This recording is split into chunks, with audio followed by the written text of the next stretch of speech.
मुझे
जब मैं तुझको पुकारूं तब मेरी ओर कान लगा।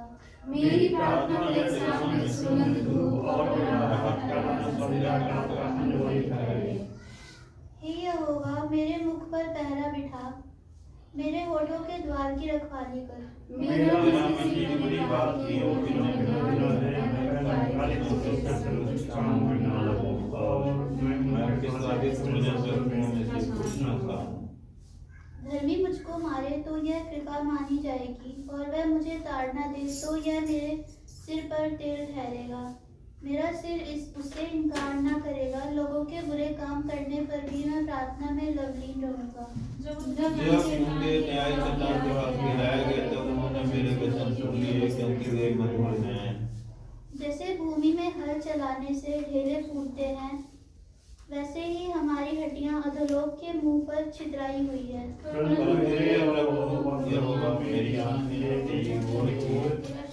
लकड़ी में तेरा सरनागर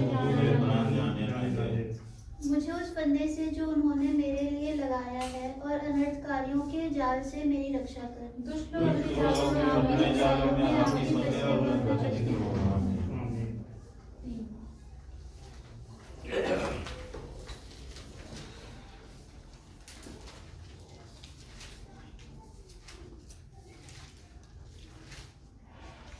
नीति वचन 3 युवकों को सलाह। हे मेरे पुत्र, मेरी शिक्षा को ना भूलना, अपने हृदय में मेरी आज्ञाओं को रखे रहना, क्योंकि ऐसा करने से तेरी आयु बढ़ेगी और तू अधिक कुशल से रहेगा। कृपा और सच्चाई तुझसे अलग ना होने पाए, वरन उनको अपने गले का हार बनाना और अपनी हृदय रूपी पट्टियां पर लिखना। तो तू परमेश्वर और मनुष्य दोनों का अनुग्रह पाएगा। तू अति बुद्धिमान होगा। तू अपनी समझ का सहारा न लेना, वरन संपूर्ण मन से यहोवा पर भरोसा रखना। उसी को स्मरण करके सब काम करना, तब वह तेरे लिए सीधा मार्ग निकालेगा। अपनी दृष्टि में बुद्धिमान न होना, यहोवा का भय मानना और बुराई से अलग रहना। ऐसा करने से तेरा शरीर भला चंगा और तेरी हड्डियां पुष्ट रहेगी। अपनी संपत्ति के द्वारा और अपनी भूमि की सारी पहली उपज दे देकर यहोवा की प्रतिष्ठा करना। इस प्रकार तेरे खत्ते भरे पूरे रहेंगे और तेरे रसकुंडों से नया दाखमधु उमड़ता रहेगा। हे मेरे पुत्र, यहोवा की शिक्षा से मुंह ना मोड़ना, और जब वह तुझे डांटे तब तो बुरा ना मानना, क्योंकि यहोवा जिससे प्रेम रखता है उसको डांटता है, जैसा कि बाप उस बेटे को जिसे वह अधिक चाहता है। क्या ही धन्य है वह मनुष्य जो बुद्धि पाए, और वह मनुष्य जो समझ प्राप्त करे, क्योंकि बुद्धि की प्राप्ति चांदी की प्राप्ति से बड़ी और उसका लाभ चोखे सोने के लाभ से भी उत्तम है। वह मूंगे से अधिक अनमोल है, और जितनी वस्तुओं की तू लालसा करता है उनमें से कोई भी उसके तुल्य ना ठहरेगी। उसके दाहिने हाथ में दीर्घायु और अपने बाएं हाथ में धन और महिमा है। उसके मार्ग आनंददायक है और उसके सब मार्ग कुशल के हैं। जो बुद्धि को ग्रहण कर लेते हैं उनके लिए वह जीवन का वृक्ष बनती है, और जो उसको पकड़े रहते हैं वह धन्य है। यहोवा ने पृथ्वी की नींव बुद्धि ही से डाली और स्वर्ग को समझ ही के द्वारा स्थिर किया। उसी के ज्ञान के द्वारा गहरे सागर फूट निकले और आकाश मंडल में ओस टपकती है। हे मेरे पुत्र, ये बातें तेरी दृष्टि की ओट में ना होने पाए। खरी बुद्धि और विवेक की रक्षा कर, तब इनसे तुझे जीवन मिलेगा और ये तेरे गले का हार बनेंगे। तब तू अपने मार्ग पर निडर चलेगा और तेरे पाँव में ठेस ना लगेगी। जब तू लेटेगा तब भय ना खाएगा, जब तू लेटेगा तब सुख की नींद आएगी।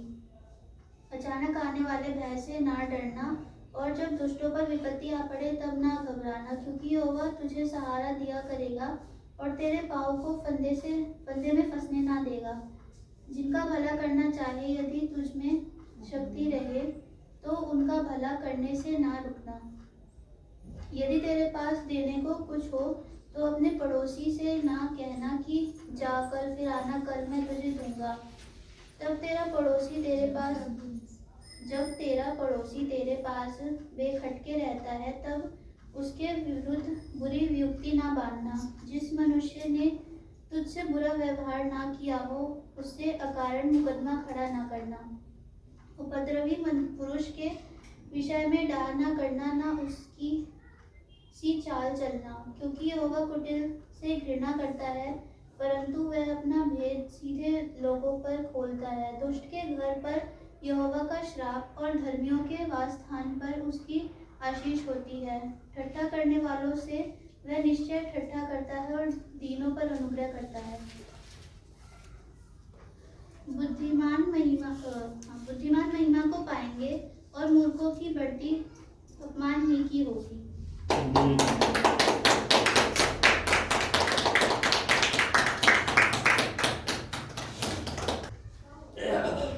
जंगली बीज का दृष्टांत। यीशु ने उन्हें एक और दृष्टांत दिया। स्वर्ग का राज्य उस मनुष्य के समान है जिसने अपने खेत में अच्छा बीज बोया। पर जब लोग सो रहे थे तो उसका शत्रु आकर गेहूं के बीच जंगली बीज बोकर चला गया। जब अंकुर निकले और बालें लगी तो जंगली दाने के पौधे भी दिखाई दिए। इस पर गृहस्थ के दासों ने आकर उससे कहा, हे स्वामी, क्या तूने अपने खेत में अच्छा बीज ना बोया था? फिर जंगली दाने के पौधे उसमें कहां से आए? उसने उनसे कहा, यह किसी शत्रु का काम है। दासों ने उससे कहा, क्या तेरी इच्छा है कि हम जाकर उनको बटोर लें? उसने कहा, नहीं, ऐसा ना हो कि जंगली दाने के पौधे बटोरते हुए तुम उनके साथ गेहूं भी उखाड़ लो। कटनी तक दोनों को एक साथ बढ़ने दो और कटनी के समय मैं काटने वालों से कहूंगा कि पहले जंगली दाने के पौधे बटोर कर जलाने के लिए उनके गट्ठे बांध लो और गेहूं को मेरे खत्ते में इकट्ठा करो। हालेलुया। यीशु मसीह की जय। यीशु मसीह की जय। इस प्रभावशाली वचन के लिए प्रभु का धन्यवाद करते हैं। इस वचन में क्या है, ये वचन पहले भी हम मनन कर चुके हैं इस पर, लेकिन प्रभु आज एक और नए प्रकाशन के साथ ये वचन हमारे सामने दिए हैं, तो हम इसको जानने की कोशिश करते हैं कि इस वचन में ऐसा क्या प्रकाशन है ना। तो यहाँ पर जो है इसका उदाहरण है जंगली बीज का। अब ये जंगली बीज क्या होता है? हम सब भारत देश में हैं, हम लोग खेती किसानी भी देखे हैं, तो हम लोग को ये पता है कि दरअसल में जो है जंगली बीज होता क्या है। हालेलुया। खेत तो जमीन है ना, और जमीन कोई बंद करने वाला चीज तो है नहीं कि उसको जो है कोई कुप्पी में बंद कर दे, वो तो बड़ा हिस्सा होता है। आप देखो यहाँ तक कि बड़े बड़े जो संसार में जो सबसे मतलब विशाल वृक्ष समझे जाते हैं, उनके बीज भी आप देखो, बरगद के पेड़ कहाँ देखते हैं? किसी छत में देखते हैं, किसी दीवार में देखते हैं। पीपल के पेड़ कहाँ निकलता है? किसी दीवार में देखते हैं, हम किसी छत में देखते हैं, कहीं अपने आप ही उगता है। अक्सर उसको कोई जानबूझ के कम ही लोग लगाते हैं कभी। कारण क्या है कि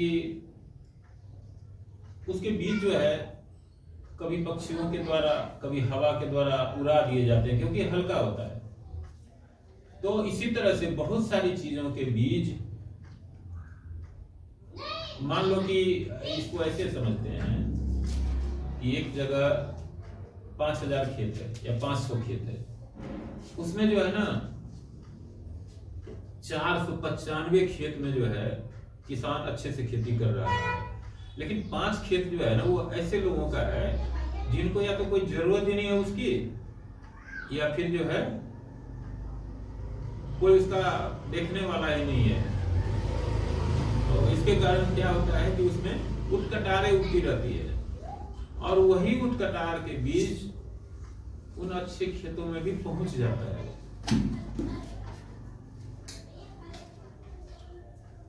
मुझे आशा है कि जो मैं समझाने की कोशिश कर रहा हूं वो हम सब समझ पा रहे होंगे। और उन उटकटारों में से ना बहुतों के तो आप देखोगे ना तो पेड़ इतने सुंदर लगेंगे कि जो अच्छे वाले फसल है उनके पेड़ भी उनके सामने हल्का लगता है। उनके फूल किसी किसी के तो इतने अच्छे होते हैं कि बस देखने में मजा आ जाता है, लेकिन उनके फल इतने खराब होते हैं। लेकिन प्रभु ने क्या कहा है कि तुम उनके फल से उनको पहचान लोगे। हम बात करते हैं, हम लोग ऐसे इलाके से आते हैं जहाँ मखाने की खेती होती है, उसके नस नस में अंग अंग में कांटे होते हैं, लेकिन आप देखो मखाने देख के कोई कर सकता है क्या? मखाने के जो हम जो खाते हैं हम, उसको देख के कोई कह सकता है क्या जो ये इसके नस नस में रग रग में कांटे ही होते हैं बाहर से, लेकिन ये अंदर इतना सॉफ्ट मुलायम और इतना अच्छा चीज इसके अंदर पलता है। हालेलुया।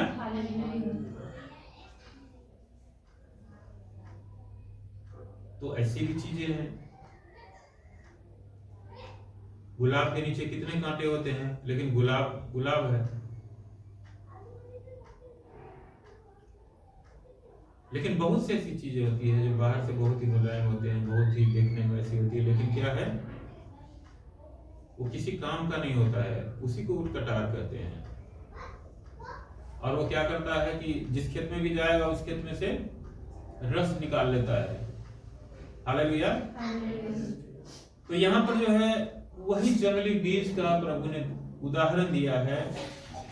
यीशु ने उन्हें एक और दृष्टांत दिए। स्वर्ग का राज्य उस मनुष्य के समान है जिसने अपने खेत में अच्छा बीज बोया। क्या है? स्वर्ग का राज्य उस मनुष्य के समान है जिसने अपने खेत में अच्छा बीज बोया। पर जब लोग सो रहे थे, उसका शत्रु आकर गेहूं के बीज, जंगली बीज बोकर चला गया। अब ये क्या बात आ गई? नीचा दिखाने की, शत्रुता की बात आ गई, है ना। हम जानते हैं कि जो भी प्रभु के लोग हैं, जिनको प्रभु ने चुना है, अगर वो एक बार के अंदर नहीं रहेगा, अगर परमेश्वर के वचन के अंदर नहीं रहेगा, तो वहां जो है इसी तरह से जब वो नींद में सोया रहेगा तो उसके खेत में कोई क्या करेगा? आकर के जो है वो कटार के बीज बो करके चला जाएगा। इसीलिए प्रभु ने बोला है कि जागते रहो और प्रार्थना करते रहो। प्रभु ने ये नहीं बोला कि रात हो तो सोना मत, ऐसा नहीं बोला है। बोला जागते रहो, प्रार्थना करते रहो, मतलब आत्मा में प्रार्थना करते रहो। हमला कहाँ होगा? अगर आप खेती कर रहे हो तो आपका सब कुछ क्या है? आपका खेत और फसल है। तो फसल अगर कोई खराब कर देगा तो क्या होगा? इंसान का वजूद खराब हो जाएगा, इंसान की नस्लें खराब हो जाएगी, उसका जीवन खराब हो जाएगा। इसलिए उसको रक्षा किस चीज की करनी है? फसल की। इसी तरह से एक जो नौकरी करता है उसको ये डर रहता है कि कोई ऐसा काम ना हो, कोई ऐसा जो है ना हमारे काम में कोई ऐसा टांग ना अड़ा दे, कोई हमारे काम को खराब ना कर दे, कि ताकि हमारा जो नौकरी है वो न छूट जाए, तो बना रहे, है ना। तो जो जिस लाइन में है, पीने का पानी रखते हैं, खाना रखते हैं, तो क्या कहते हैं? अरे देखना कहीं छिपकली न गिर जाए, कहीं मकड़ी न गिर जाए। तो हम सचेत होते हैं ना इसके लिए। जो हमारा पूंजी है उसके प्रति हम सचेत होते हैं, और सचेत होते हैं तो हम उसको बचा पाते हैं। इसी तरह से यहाँ पर स्वर्ग के राज्य के विषय में भी प्रभु ने बोला है। स्वर्ग का राज्य जो है वो कोई ऐसा नहीं है कि जैसा भारत का राज्य है, नेपाल का राज्य है, ऐसा कोई इस संसार का शरीर का राज्य नहीं है। वो आत्मा का राज्य है। एक आत्मिक दुनिया की बात परमेश्वर करते हैं। ये जरूर है कि हमारा आत्मा अगर निर्मल होता है, हमारा आत्मिक रूप से हम मजबूत होते हैं, दृढ़ होते हैं, तो हमारी बाहरी चीजें भी बदलती है। ये बात सच्चाई है, लेकिन सुधार अंदर से होता है। इसीलिए परमेश्वर ने जो स्वर्ग का राज्य का जो हमें वारिस बनाया है, उसकी रक्षा करने के लिए प्रभु यहाँ पर लिख रहे हैं कि ताकि हम जागते रहें और प्रार्थना करते रहें, कि ताकि जो हमारा अपोजर है, यानी कि जो जानते हैं हम कौन है हमारा अपोजर, क्या कहता है गला इफिसियों में कि परमेश्वर के सारे हथियार बांध लो, क्योंकि हमारा जो लड़ाई है वो लहू और मांस से नहीं है, यानी कि किसी मनुष्य से नहीं है। मान लो लड़ने तो आता है मनुष्य ही, ये हम भी देखते हैं, लेकिन मैंने जैसे पहले भी बोला था कि मनुष्य में से कोई हमारा दुश्मन नहीं है, क्योंकि जब इस संसार का मालिक ही हमारा मित्र है तो मनुष्य या कोई भी चीज कैसे दुश्मन हो सकता है? हो ही नहीं सकता है। लेकिन क्या है कि उसको इस्तेमाल किया जाता है, उसको इस्तेमाल किया जाता है। और यदि वो मान लो कि आपका कोई बर्तन है खाली है तो उसको आप भी तो इस्तेमाल करोगे ना। अब कोई बर्तन खाली नहीं है भरा हुआ है तो उसको कोई इस्तेमाल कर सकता है क्या? नहीं कर सकता ना, क्योंकि तो पहले से भरा हुआ है। अगर परमेश्वर हमारे अंदर भरे हुए हैं या भर रहे हैं तो हमारे अंदर अपोजर काम नहीं कर पाएगा कभी भी। और अगर अपोजर काम करता है तो हमें और ज्यादा मजबूत होने की जरूरत है परमेश्वर में। हालेलुया। क्या आप समझ पा रहे हैं इन बातों को? यस। हाँ, और आगे क्या है कि जब अंकुर निकले और बालें लगी तो जंगली दाने के पौधे भी दिखाई दिए। इस पर गृहस्थ के दासों ने आकर उससे कहा, हे स्वामी, क्या तुमने अपने खेत में अच्छा बीज न बोया था? फिर जंगली दाने के पौधे उसमें कहां से आए? उसने उसे कहा, यह किसी शत्रु का काम है। दासों ने उससे कहा, क्या तेरी इच्छा है कि हम जाकर उनको बटोर लें? उसने कहा, नहीं, ऐसा न हो कि जंगली दाने के पौधे बटोरते हुए तुम उनके साथ गेहूं भी उखाड़ लो। हालेलुया। क्या आप समझ पा रहे हैं वचन को?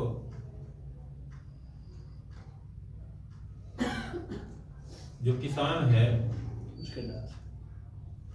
उसको ज्यादा चिंता है। किस चीज की चिंता है? इसीलिए प्रभु ने क्या बोला कि अगर किसी के पास 100 भेड़ें हैं और अगर उसमें से एक खो जाए तो वह 99 भेड़ को छोड़ करके 100 को ढूंढने के लिए जाएगा, और जब वो 100वां भेड़ उसको मिल जाएगा तो क्या करेगा? आनंद मनाएगा। इस वचन का भी यही मतलब है।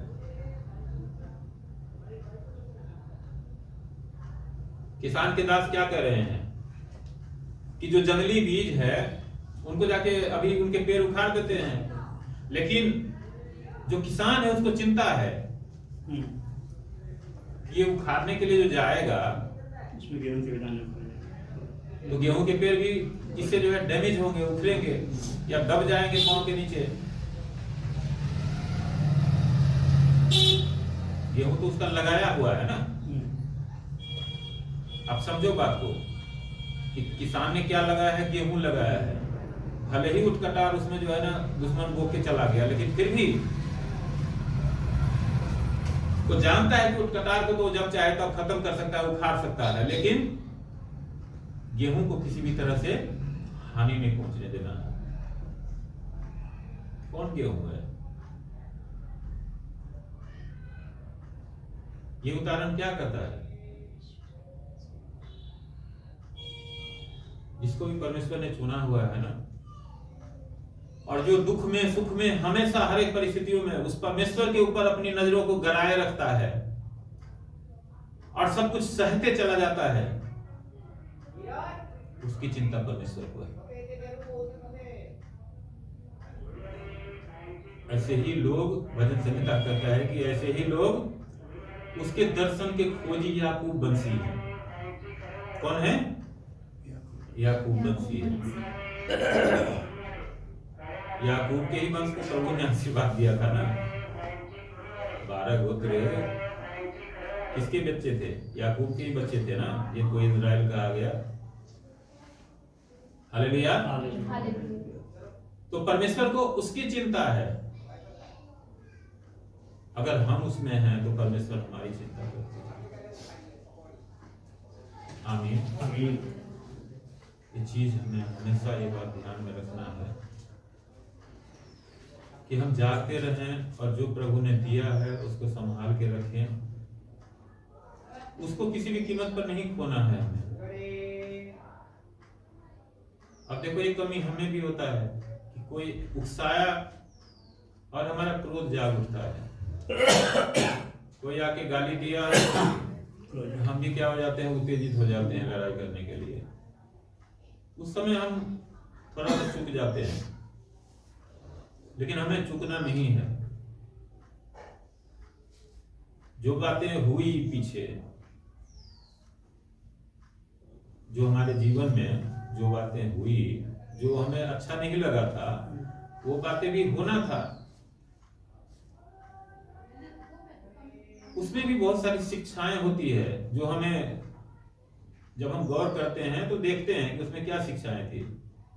कहीं ना कहीं हम लापरवाह होते हैं, तभी हमारे जीवन में क्या कहावत है कि सतर्कता गई दुर्घटना हुई। तो सतर्कता कहीं ना कहीं हम खो देते हैं, तभी एक दुर्घटनाएं घटती है। यहां पर भी क्या कर रहा था कि वो गेहूं बो करके क्या हुआ, सो गया। उसको ये या तो पता नहीं था या वो बिल्कुल निश्चिंत हो गया कि हमारा जो है शत्रु जो है हमसे ज्यादा चालाक है, और उसमें उत्कटारे भी आके बो सकता है कि ताकि हमारी जो फसल है जिसका हम आशा रखते हैं उसको जो है वो खराब कर दे, नष्ट कर दे। तो परमेश्वर ने जो स्वर्ग का राज्य हमारे जीवन में दिया है, जिसका वारिस होने के लिए हमें ठहराया है, वो सबसे अनमोल है, सबसे उत्तम है, और उसी पर हमले होते हैं। प्रभु ने जैसे कहा कि 99 को छोड़ के वो क्या करेगा, 100वां को ढूंढने जाएगा जो खोया हुआ है। क्यों कहा? 99 को छोड़ नहीं देते हैं, 99 तो उनके पास है ही। प्रभु ने एक बात और भी कहा है कि वैद्य की जरूरत किसको है, रोगियों को, भले चंगों को नहीं। तो 99 तो भले चंगे हैं, वो तो प्रभु के पास है ही ऑलरेडी, लेकिन प्रभु किसकी चिंता करते हैं, जो एक खोया हुआ है, कि ताकि वो भी कहीं खो न जाए, और वो भी जो है उस 100 में शामिल हो और वो प्रभु के पीछे चले और स्वर्ग के राज्य के लिए तैयार हो, स्वर्ग के राज्य का वारिस हो। हालेलुया। तो जो मजदूर है वो क्या कहते हैं कि कटनी तक दोनों, किसान कहता है कि कटनी तक दोनों को एक साथ बढ़ने दो, और कटनी के समय मैं काटने वालों से कहूंगा कि पहले जंगली दाने के पौधे बटोर कर जलाने के लिए उनके गट्ठे बांध लो, और गेहूं को मेरे खत्ते में इकट्ठे कर लो। हालेलुया। कब इकट्ठा करता है प्रभु? जब फसल पूरी तरह से तैयार हो जाता है। आपको क्या लग रहा है कि क्या क्या तैयार हुआ होगा? केवल गेहूं तैयार तो नहीं हो रहा है ना, जो उटकटार है वो भी तैयार है, लेकिन प्रभु को क्या चाहिए? गेहूं चाहिए।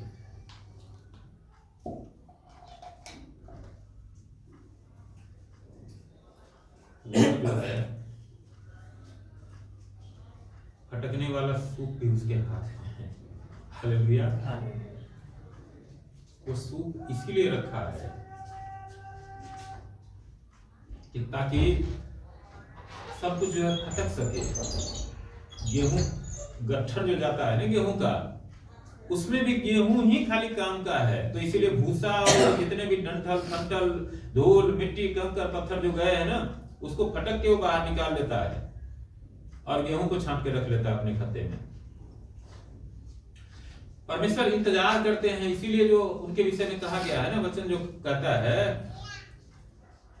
कि वो धीरज धरने वाला और विलंब से क्रोध करने वाला परमेश्वर है। वो तुरंत क्रोध नहीं करता है। अगर वो तुरंत क्रोध करने लगता है ना, तो बहुत से लोग इस संसार में हैं और पहले भी थे जो परमेश्वर के हाथों बचाए गए, लेकिन वो बचाए नहीं जा पाते क्योंकि उनके काम इतने खराब थे कि उन कामों का तुरंत दंड मिल जाता उनको। जैसे प्राचीन काल में हम देखते हैं पुराने नियम में कि क्या होता था, गलती करी और तुरंत आग उतरी और खत्म बंदा।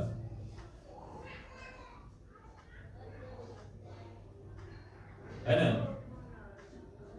निर्गमन में ही हम देखते हैं कि वो अभिराम का जो एक ग्रुप था, वो भी इजरायली ही थे जिनको मिस्र से लेके प्रभु जा रहे थे कनान। लेकिन उसने जो दुष्टता करी और उसने क्या किया था, वो मैं कहता हूं सबसे कि आप सभी उसको जरूर पढ़िएगा कि मूसा को जिसको परमेश्वर ने चुना था कि वो इजरायलियों को लेके चले और पहुंचाए कनान तक, उसको किसी से कुछ लेना नहीं था। मूसा ने किसी से कुछ लिया था क्या? ऐसा कहीं नहीं लिखा हुआ है। वो निर्गमन में जो है ना, हम पूरा निर्गमन पढ़ते हैं तो हम देखते हैं कि मूसा ने किसी से कुछ लिया नहीं था,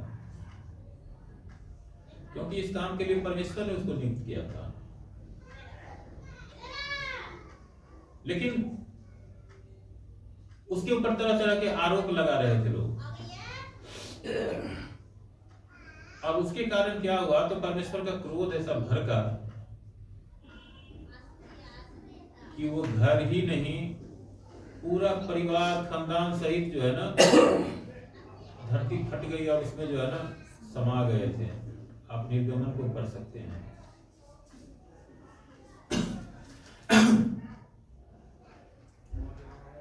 क्या परमेश्वर को ये बात पता नहीं रही होगी क्या? तो परमेश्वर फिर मिस्र से क्यों लेके चले उनको? जो इजरायलियों को लेके चले थे वो उन सबको तो कनान में लेके जाने के लिए ही चले थे। क्या परमेश्वर को पता नहीं था कि इनमें से कौन विश्वास योग्य रहेगा नहीं रहेगा? फिर क्यों सबको लेके चले थे? परमेश्वर बार बार मौका देते हैं, ये बात हमें ध्यान में रखना चाहिए, लेकिन वो हमेशा मौका नहीं देते रहते हैं। एक बार, दो बार, तीन बार, और जब भी सच्चे मन से अगर हमसे मान लो गलती हो गई, हमसे कोई अपराध हो जाता है, तो हम क्या करते हैं? परमेश्वर की उपस्थिति में आते हैं और क्षमा मांगते हैं अपने अपराधों के लिए, और वो हमें क्षमा कर देते हैं। इस तरह से हम उनके पीछे चल पाते हैं। लेकिन क्षमा करने का ये मतलब नहीं है कि हम बार बार जो है अपराध करते रहेंगे और वो क्षमा करता रहेगा, क्योंकि परमेश्वर का वचन ये भी कहता है कि वो हमेशा तक जो है ना वाद विवाद करता नहीं रहता है, एक सीमा तक करता है, उसके बाद नहीं। उसके बाद जो है ना फिर जब दंड देने के लिए हाथ उठाता है ना, तो फिर जो है बचना असंभव है। इसलिए हमें ये चीजें ध्यान में रखना चाहिए कि परमेश्वर मौका देते रहते हैं। आप देखो दाऊद का सबसे ज्यादा जिक्र है इस पवित्र बाइबल के अंदर। पुराने नियम में तो हर जगह है ही, लेकिन नए नियम में भी बहुत जिक्र है। प्रभु यीशु मसीह स्वयं जिक्र करते हैं। उसको विश्वास योग्य परमेश्वर ने माना है, लेकिन फिर भी परमेश्वर क्यों उसको दंड देते हैं? क्या उसको दंड नहीं मिला है क्या? जब उससे बुराई हुई, अपराध हुआ, तो परमेश्वर ने उसको भी दंड दिया। तो इसलिए हमें ये सीख मिलती है। अभी जैसे हम लूत की बात कर रहे थे, तो लूत को वहां क्यों लेके गए थे परमेश्वर? क्या परमेश्वर को पता नहीं था कि ये देश जो है इतने सालों बाद जो है खत्म करना पड़ेगा हमको, सदोम और अमोरा के विषय में? फिर क्यों परमेश्वर लूत को वहां पर लेकर के गए? आप देखो पवित्र शास्त्र के अंदर एक से एक उदाहरण भरे पड़े हैं। एक समय में बेबीलोन भी जो है ना बहुत प्रभावशाली शहर था, बहुत प्रभावशाली देश था, सारी सुख सुविधाएं थी और बहुत ही आर्थिक रूप से भी मजबूत था, और धन वैभव हर एक चीजों के हिसाब से जो है ना वो बहुत ही ज्यादा मजबूत था।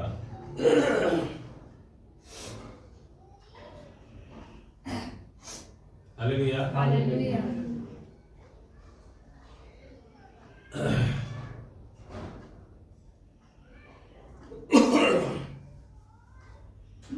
लेकिन प्रभु ने एक समय आने पर उसको भी खत्म कर दिया, और आज तक वो उजाड़ है। कारण क्या है? कि वो दुष्टता पर उतर गया था, बहुत ज्यादा दुष्टता पर उतर गया। मिस्र को परमेश्वर ने कैसे कैसे दंड दिए। तो परमेश्वर सब कुछ करने में समर्थ है। हमारा भला इसी में है कि हम परमेश्वर के भय में चलें। और भय में चलने का मतलब ये नहीं है कि हम जो है कोई थरथरा रहे हैं डर के मारे, हमारे सामने वो तलवार लेके खड़ा, ऐसा नहीं है। भय का मतलब ये है कि परमेश्वर की आज्ञा को मानना, बुराई से बचना। अगर हम उसके आज्ञा के अंदर चलते हैं तो चाहे संसार भी हमारा बैरी हो जाए तब भी हमारा कुछ बिगाड़ नहीं पाएंगे। और अगर हम उसके वचन की आज्ञा के दायरे में नहीं चलते हैं और हम अपने आप को सब कुछ समझने लग जाते हैं, या घमंड में आ जाते हैं, या बुराई में गिर जाते हैं, या पाप अधर्मों को हम अपना मुकद्दर मान लेते हैं, तो फिर प्रभु एक बार तो सूली पे चढ़ के हमारे लिए सब कुछ कर दिया, पूरा हमारे कर्जे उतार दिए, वो दोबारा नहीं चढ़ेगा क्रूस पर। इसीलिए वो कह रहा है कि हमें हमेशा क्या करना है, जागते रहना है और परमेश्वर की ओर देखते रहना। प्रार्थना करने का मतलब क्या है? परमेश्वर के साथ संगति। प्रार्थना का एक ही मतलब है, एक ही मीनिंग है और कुछ नहीं है उसके अलावा, कि परमेश्वर के साथ संगति करना, परमेश्वर की इच्छाओं को जानना, परमेश्वर से बात करना, परमेश्वर की आज्ञाओं को जानना और उसके अनुसार फिर हम अपना चलते हैं। जब हम ऐसा जीवन रखेंगे तो हम इस संसार में भी जयवंत होंगे और प्रभु ने स्वर्ग के राज्य का तो वादा कर ही रखा है, तो वो तो हमें मिलेगा ही मिलेगा। और जीवन की पुस्तक में हमारा नाम लिख दिया गया, तो कोई नहीं काट सकता। आमीन। धन्यवाद करते हैं प्रभु को आपके वचन के लिए। ये वचन हम सबके जीवन में बहुतायत से काम करे और फल लाए, प्रभु यीशु मसीह के नाम में। आमीन।